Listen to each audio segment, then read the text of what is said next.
Hey guys, welcome to Traditional Bowhunting Wilderness Podcast. This is Jason Samkovic. We're going to take a minute and I'm going to show you exactly how I set up my sticks and my stands right from the scratch, the mods I do to them, and how I get them set up the way I want to hunt. Some of this stuff may seem kind of crazy, but again, keep in mind that this system right here, this mobile system, is everything to me. It's my most vital setup. It's how I hunt every time. Because when I go up and down a tree, each sit, I'm going up and coming down with my stand and my sticks on my back. This is my rig that I carry with me right here. Oh, we're gonna lose the table. But this is my rig that goes with me up and down every time I go out and hunt. So for me, it's vitally important that I'm using the best stuff there is and that I have it set up the best possible way to be quiet and efficient. And that's what I have here. I will have some links down below for some of this stuff. If you're looking for stands, these Lone Wolf Alpha stand or Lone Wolf Assault 2 stand, absolutely my favorite. So is the Lone Wolf, climbing sticks. They're absolutely incredible, and I can't say enough good things about them. If there was something better out there, I'd probably be using it. These things are incredible. I've been using them also for close to 10 years now, exclusively this setup. And I love this particular system here and how I have it set up. So we're going to show you exactly what I do to each one of these. We're going to start with the stand, because this, again, right here, I'm going to make this so that it doesn't fall, hopefully. Let me see. We should be good. But this system right here is my exact system. This is my main go-to setup. This is what I take out there with me every time. This goes right on my frame pack, or it straps right on my actual backpack, and I carry it out there. But it's one whole complete unit. But there's a lot of hidden details in this that I want to show you, that it makes it all worthwhile and makes it better. So first off, so as we leave that sit right there on the stand, once you get a stand and I get it right out of the box, there's a couple of things I like to do to them. Not a ton of stuff, but there's a few tips and techniques in here. But first off, when you have your stand, the very first thing I do, if I flip this over, you'll see here on here, you can see I put this tape right on here, okay, these tapes. This is the spot where when these close, that seat can bump into, okay? That seat can actually hit against these particular spots. They meet right here and right against the seat right here. So I automatically put that tape on there. Now, it's not just tape. I actually, underneath that tape, I take a piece of this, just aquarium tubing. There's no science to this. Go to Home Depot, buy a thing of this for like $2, take a chunk of it off, split it, and set it on there, and then tape over it. But that goes on the top of your platform and gets taped over to be a cushion, to be able to cushion that. So when I close that, that is going to not make any noise when it closes on there. So that's one thing I do. Other thing I personally do is I actually glue these Velcro straps for the seat down, just because I don't ever take the seat off. So I don't mind it being there, and I don't want it blowing out if it's in the back of the truck, or eventually they come loose and they're hanging and they're a pain in the butt. So I glue those down myself personally. Just some Gorilla Glue is all I use for that. Now, on my actual straps, you can use any straps you want. I like them to be not rubbery, okay? I know there's some rubbery ones out there. I've tried them. I don't like them because they bite on your clothes. I need something that's loose so that when I have this stand on my back and I'm climbing my tree and I get up there and I'm set, I want to be able to easily fish my way out of this stand. I don't want it biting to my clothes and holding on to me. So I like just a simple, cheap, flimsy, easy strap on here. These Allen ones, they're dirt cheap and they work incredible. I'll put a link for them in there for you. I do zip tie, which you'll see an inset picture in here. I do zip tie all of the buckles on these, on everything. I'm just really anal about things being locked in and set. So I zip tie where I tie those on. You'll see pictures. You should be seeing them right now there for you. So I do that on there and get that set. Other thing I do to my stand is I run on the strap, I run a Yak Grip, okay? A Yak Grip comes double this length, and I cut it in half. Once you cut it, I did a video, I'll inset it at the end of this video for you, but then you got to kind of quickly put a little sew stitch right in the end, because you cut right across where they're sewn. But you cut it in half, put that little, stitch that up at the end a little bit, and you slide them right over your buckles. Now, I get no noise. Okay, that buckle doesn't make any noise regardless of what it hits, compared to the standard buckle that was on there. One mistake, okay, one accidental bump, and it's hitting and you're getting noise. Okay, so every buckle I have has that Yak Grip on there, and it still works. You can push right through it and hit the button just like that, right through the Yak Grip. When you first put them on, they can be a little bit stiff. They still work perfect, but they might be a titch stiff. stiffer than you're used to, but it does break in pretty quick after you've done that 5 or 10 times to them. But Yak Grips, again, link below, but awesome thing. Now, when you wrap your strap on your stand as well too, okay, when you're putting your actual strap, so you got it all locked down and you're getting ready to get down, a lot of people have problems with the strap. They'll come around and they'll put it around here like this, and then they'll come back and they'll strap it on, and they have it like that, and this thing will start to slide or flop or give them problems. Easiest way I found to do that, to keep it on a lone wolf stand, to keep that there, is to come here, below this flat bar. Come right in here below that flat bar right there. So you hit hook right on there, right at where that point is, right here is where I want to come around. Then I come up higher above that flat side on this side, so it's right across here, and I connect it right on the adjuster level, right there like that. And once I have that set, as you're seeing it right here, I don't have that strap get loose or slide up or down or get loose or let it flop or nothing, because of the friction from this side to this side holds that there perfect. So that's how I actually run my strap on them. Now I will have my backpack straps on the outside of this. Actually, I should probably, just for the sake of doing this right, put that there, but I do run my strap through my backpack straps like this so that they're set, but I go right at the bottom of that, right at the base, come right up over the top, hook that right on, and set. So that is set like that. So now again, you can see, but that's how I run that. On that angle, because of the friction, it can't come up any higher here. And because of this bowing out, it can't come down any lower here. It can't really get up any higher and get away from you and do much. It can go up a little bit, but not much. But it works perfect, keeps that strap from coming loose. So that's a tip for on the actual stand. Other than that, it's pretty much plain Jane as it is, with one more exception. And this is something that I do. Again, you're talking about my anal side coming out. Again, I'm doing 100 sits a year with this setup, up and down every time. I find things that I don't like and I have to fix them. One of the things I do is on the back of this, and I will actually bring it over here so you can see it closer, but on the back of my platform right here where all these teeth are, I actually take a file. You can see if you look at them, they are kind of beveled on this inside edge. So I just take a file and I hit that tooth a couple times, hit that tooth a couple times. You know, this is it, 5, 6, 8 times. This is cast aluminum, it comes off pretty easy, okay, but I hit these and I take that, I knock that down on each of those teeth right there so that bevel is gone. Now when I put this stand on the tree and I set it up, what happens is when I get up in there and I gotta level that, I just kick it up a little bit and I stomp right on the back, and she slides down and locks right into position well. It's still biting good into the tree and they still work, but that little bevel keeps it from sticking and pulling away, where this part here is pulling away from the tree like that. It lets me just stomp on the thing and it slides down good and easy. Sweet, simple little thing. Whether you want to do it or not, completely up to you. Works great for me. I do that little file bevel on there. I don't do it to my sticks too often. I did on a couple sets, but I didn't notice it making a huge difference, so I don't mess with it a lot anymore on the sticks. Now, on the actual sticks, right here, this is how they come when they come out of the box. Notice that my stuff is painted.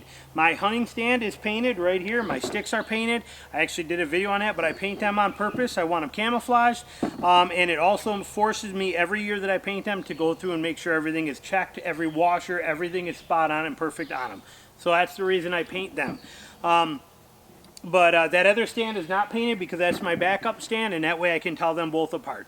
Now, with the sticks, this is how they come from the factory here. I'm not a fan of this setup because of the fact that they make noise. Okay, when you go to take this stick and put it back on here, and you set that, listen to all that noise as I fight to get that in. Set right there. Then I got to bring this around, lock it on. You know, I got to do this with 3 sets of sticks. Take straps off or wrap sticks around. I'm not a fan of that system right there. Even with it locked, tight as I can get it, you get rattle in there, okay? Not a fan of that particular system. Not saying it's bad, but it's not my favorite. Too much of a headache. Instead, I like to run them right on here with swim noodles, which I will show you how to do. But sticks come that way. When you get them, they are going to come without the Yak Grip buckles on them. I like putting the Yak Grips on because, again, I don't want to swing that around and have it hit on there. So I want Yak Grips on each of the ends of mine right here like this. Now, I also prefer to have the buckle end out. You can take this strap and switch it. I could run it where I have the buckle close to it, and then have the loose end out there. But hear that? Listen, anytime I make a mistake, as I'm working with this strap, okay, anywhere that buckle comes in contact, you get that noise. I don't like that. So I'd rather have the other end out. The other advantage is with this way, when I got to throw this around a tree, I have no weight to get that around very good. If I take this and leave it like I have it, with the buckle out on the long end, when I put this on a tree and I throw this, she comes right around to me, and I have some weight to it to be able to get it to me. And I have that Yak Grip, so there's no noise anyway. So I prefer to run my buckles on the not on the actual on the Versa button. I'd rather have them loose so I can swing them around a tree better. So that's kind of how I set mine up. Also notice that mine has a aider on this one. Now this is my bottom stick. I only put that aider on the actual bottom stick. I don't run it on all three of them.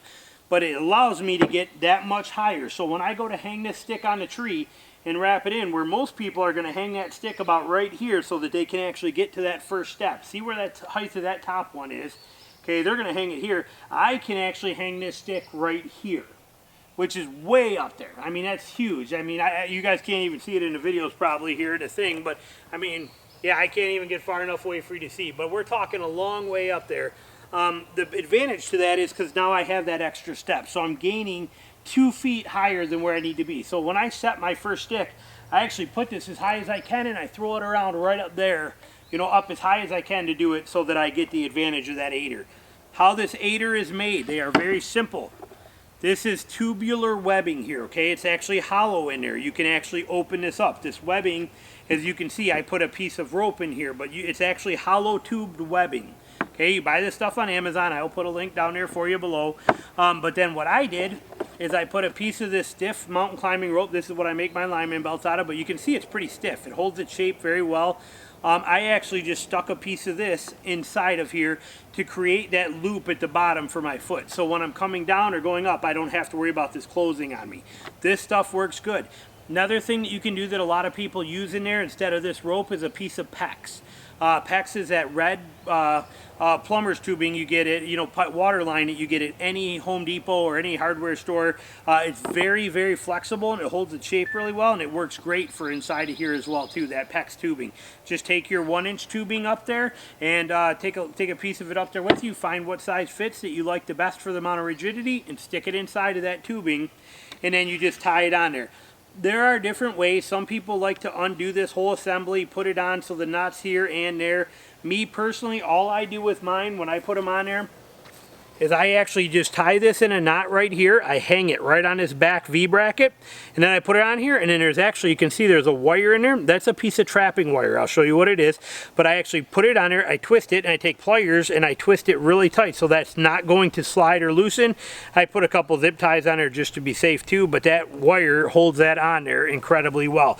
Now that aider hangs right on that strap all the time. Works really good for me. The wire that I use for that, if you want to see, is just regular hardware trapping wire. You get it at any trap supply store. I'll see if I can find it for you. I got hundreds and hundreds of feet of this stuff from my coon sets and everything like that, and my water sets I used to use. So I got tons of it laying around. I use it for all kinds of stuff. That's what I did to hold that aider on there to make that legit and solid. So that's basically the mods that I do to my sticks other than paint them. So not a ton, but I add that aider, lock that in there, and I put the Yak Grips on every single buckle. Now, to get this whole system to go from the basic system that it is turned into here, few more things I do to make sure it works and it is quiet. One, I use swim noodles. You can see on here that there's a swim noodle right here and a swim noodle right here, okay, right between the two of them. This is a swim noodle, this is a half a piece of swim noodle I've been experimenting with. It works to run a whole one here, whatever you want to do. This is not rocket science. Again, you're just trying to keep it all quiet when it's assembled together. So what I've done for that is I just take this piece of swim noodle and I take this knife right here, and all I did was I figured out where I want it on that tree stand bar. I took the knife and I cut halfway in, and then I just kind of took it and I slid it right in to cut that out of there so that I could cut that chunk out. With that chunk gone, it now sits perfectly right on top of this main tube bar. So I stick it right on there. Sweet, simple, and easy. This one, All I did was cut it to the length that I wanted so that the 3 sticks sat on both sides. You want to do 4, do 4. And I lay it right on my seat, just like that. Then I take my sticks. One thing I do when I wrap my sticks, because this is cute, this is nice and neat, but we got to have straps. And trying to wrap all those straps around here is a pain in the butt. So what I do with my straps, when I put them on here, when I close up my sticks, I run all my buckles, or all my steps straight up. I bring the strap right down around the bottom, just like this. Right up to the Versa button, put it on the Versa button, and I yank it tight, and that's it right there. I don't do anything else. There's no wrapping or twisting. That's all I do. Just sweet, simple, and easy. When I need it off and got to use it, there it is, ready to go. Take it when you're done, wrap it right around the bottom one, bring it right up and around the Versa button, snug it, and you're done. So I lock it like that. Then with those sticks up, I take this and I just center it right on this tube, right here. Oh, hang on. We got to go off that side. I'm twisted around. But I come right off of there and I set that right on there so it straddles that tube. Then I put the other one right next to it, other one right next to it. Sweet, simple, and easy. Now, another kicker here, but these are simple. They're swim noodles. They take 5 minutes to make. I mean, seriously, they're just really easy. And it's a quiet, perfect, flawless system that, like I said, is silent. Not a sound comes out of that. Nothing can move that. Nothing shakes. It's just a flawless, simple, quiet system. The other thing that I do for that, on my straps, this is the part that gets kind of crazy here, again getting pretty technical. I use electrical tape, like I said, for all those pieces where that stand's going to meet around this tubing. So I have electrical tape out here. I also use it on this too, because what I do with these are my straps that are, you see on here, that are actually locking this whole system together. You see this strap right here, and you see the other strap right there. It just goes right around there and locks them on. Now, again, metal on metal and noise factor. So what I do is I take, these are the straps for my second set. Okay, they're right here. They're 11 or 13 or 11 or whatever they call them. The max safety stretch on these is 18 inches. I think they're 9 or 11. You have to see what works for you. But I just got them. These say, yeah, that's all they say on them. Oh, 14. It says number 14. Number 13. I got nothing here for you. I'd have to measure them, and maybe I will and put them in the description for you.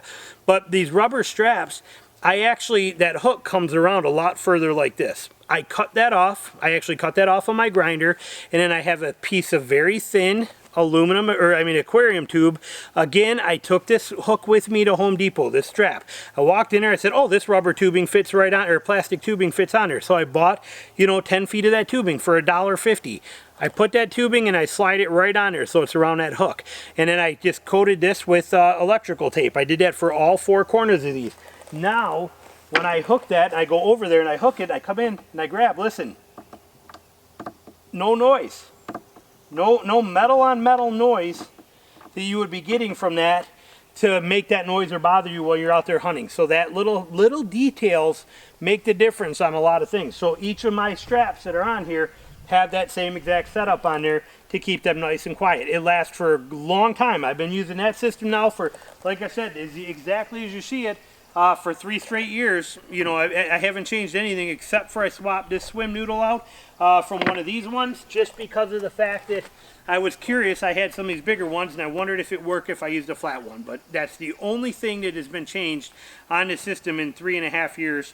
The Yak grips on there that you have on the end of your buckles right here, so far I'm getting about 2.5 seasons out of them. Now I'm going to start this season out with those ones on there, full knowing that probably by end of October I'm going to have to swap them out on my sticks in that main stand.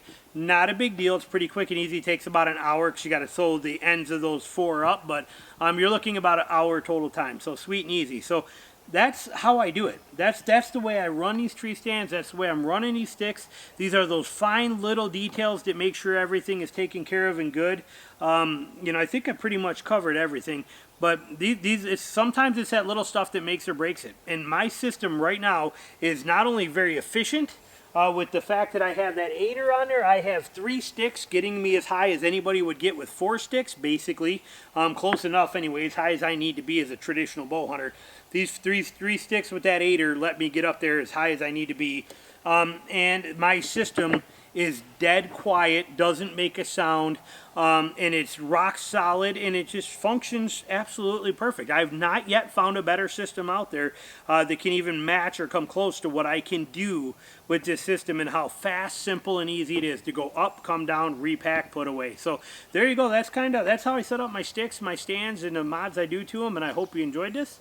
We'll be back with more stuff soon. Talk to you later.